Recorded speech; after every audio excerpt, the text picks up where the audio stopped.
Shalom, shalom, graça e paz do Senhor em sua vida, em nome de Jesus. Estamos aqui no Devocional, capítulo 22 do livro de Mateus. O Senhor tem grandes coisas para falar comigo e com você, amém? Então eu quero te convidar para nós orarmos. Feche seus olhos, coloque a mão no coração, incline sua cabeça, vamos orar.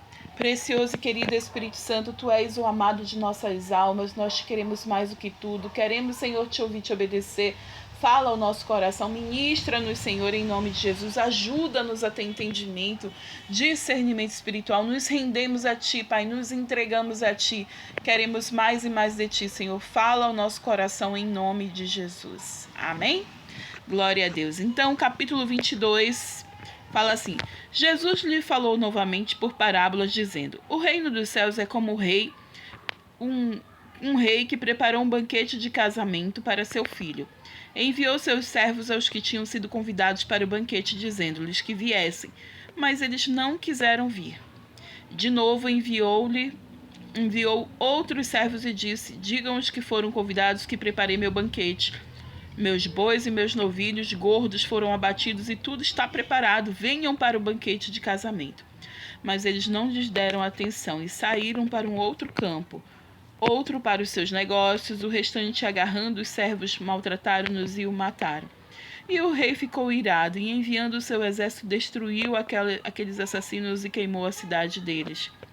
Então disse a seus servos: o banquete de casamento está pronto, mas os meus convidados não eram dignos.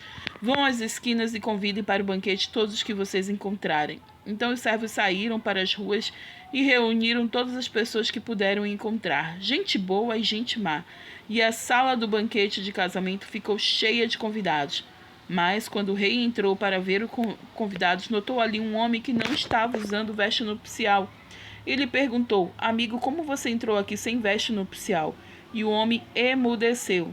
Então o rei disse aos que serviam: amarrem-lhes as mãos e os pés e lancem-no para fora, nas trevas, e ali haverá choro e ranger de dentes. Pois muitos são chamados, mas poucos são escolhidos. Essa é a parábola que Jesus contou, né, sobre o banquete de casamento. E Deus, ele preparou um banquete para mim e para você. No princípio, ele está falando aqui que eram só para os judeus, o povo escolhido de Deus, né? E eles não quiseram, eles rejeitaram. Então foi aí que abriu-se o leque para os gentios, né? Para as pessoas que não eram judeus. Então foi aí que Jesus chegou até a mim e a você, né? Pela graça nós somos salvos, pela graça nós somos redimidos pelo poder do sangue de Jesus. Mas o banquete eram para os convidados mais próximos, né? Que rejeitaram.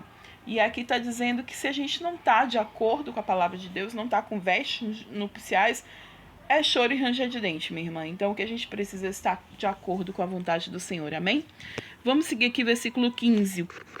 Então, os fariseus saíram e começaram a planejar um meio de enredá-los em suas próprias palavras. Enviaram-lhe seus discípulos junto com os herodianos, que lhe disseram: mestre, sabemos que és íntegro e que ensinas o caminho de Deus conforme a verdade. Tu não te deixas influenciar por ninguém, porque não te prendes à aparência dos homens. Dize-nos, pois, qual é a tua opinião? É certo pagar imposto a César ou não?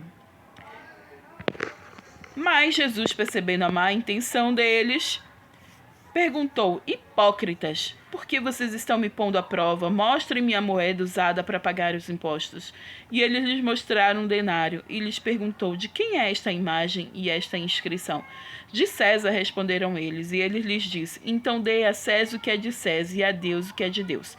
E ao ouvirem isso, eles ficaram admirados e, deixando-os, retiraram-se. Bom, aqui a gente viu, né, mais uma vez os fariseus querendo colocar Jesus à prova, e ele sabia disso, né, e agora é sobre o pagamento de imposto.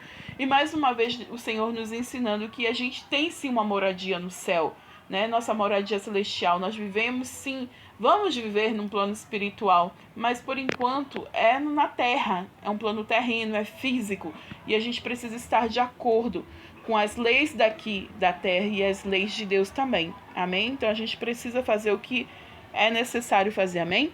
Vamos seguir aqui o capítulo 22, versículo 23. Naquele mesmo dia, os saduceus, que dizem que não há ressurreição, aproximaram-se dele com a seguinte questão: Mestre, Moisés disse que se um homem morrer sem deixar filhos, seu irmão deverá casar-se com a viúva e dar-lhe descendência. Entre nós havia 7 irmãos, e o primeiro casou-se e morreu. Como não teve filhos, deixou a mulher para seu irmão. A mesma coisa aconteceu com o segundo, com o terceiro até o 7º. Finalmente, depois de todos, morreu a mulher. Pois bem, na ressurreição de qual dos 7 ela será esposa, visto que todos foram casados com ela? E Jesus respondeu: Vocês estão enganados, porque não conhecem as Escrituras nem o poder de Deus. Na ressurreição, as pessoas não se casam, nem se dão e nem são dadas em casamento, mas são como anjos no céu. E quanto à ressurreição dos mortos, vocês não leram o que Deus lhes disse? Eu sou o Deus de Abraão, o Deus de Isaque e o Deus de Jacó? Ele não é Deus de mortos, mas de vivos. E ouvindo isso, a multidão ficou admirada com o seu ensino. E aqui Jesus está ensinando sobre a realidade da ressurreição, né? As pessoas que creem que tem uma vida, depois outra vida, e depois outra vida, e vai ficar ali, né, num looping eterno, né, de ficar indo e voltando. E Jesus está dizendo: olha, você não conhece a palavra de Deus, você não tem intimidade com Deus, você não conhece instrução nenhuma, porque Deus é Deus de vivos e não Deus de mortos. Aleluia. Vamos lá. Versículo 34.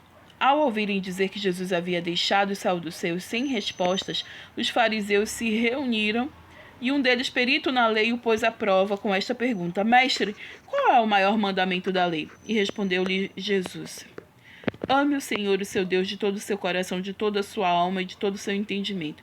Este é o primeiro e maior mandamento. E o segundo é semelhante a ele: ame o seu próximo como a ti mesmo. Destes 2 mandamentos dependem toda a lei e os profetas. Amém, né? A gente vê mais uma vez eles querendo colocar a prova. E eu fico pensando assim, né? Quando Jesus vinha, eles diziam: vem, ó, vem eles. Porque era tudo que eles queriam, ficar colocando Jesus à prova. E eles tinham um trabalho, né? Porque Jesus era bem inteligente, maduro e cheio do Espírito Santo. Então, colocava eles no bolso. Vamos finalizar esse capítulo 22 aqui. Cristo é Senhor de Davi. Estando os fariseus reunidos, Jesus lhes perguntou: O que vocês pensam a respeito do Cristo? De quem ele é filho? É filho de Davi, responderam eles. E ele lhes disse: Então como é que Davi, falando pelo Espírito, chama de Senhor? Pois ele afirma: O Senhor disse ao meu Senhor: Senta-te à minha direita, até que eu ponha os teus inimigos debaixo dos teus pés. Se, pois, Davi o chama Senhor, como pode ele ser filho? Ninguém conseguia responder-lhe uma palavra. E daquele dia em diante, ninguém jamais se atreveu a lhe fazer perguntas. Né? Cristo é o Senhor de Davi. A gente fala filho de Davi, né? Se referindo a Jesus, porque a gente sabia que vinha da linhagem de Davi, né? Da tribo de Judá, da linhagem de Davi, que ele fazia parte da promessa que Deus tinha feito a Davi lá no Velho Testamento. E o que Jesus citou aqui foi um salmo que diz quando Davi chama Jesus de Senhor, né? Chama o Messias de Senhor.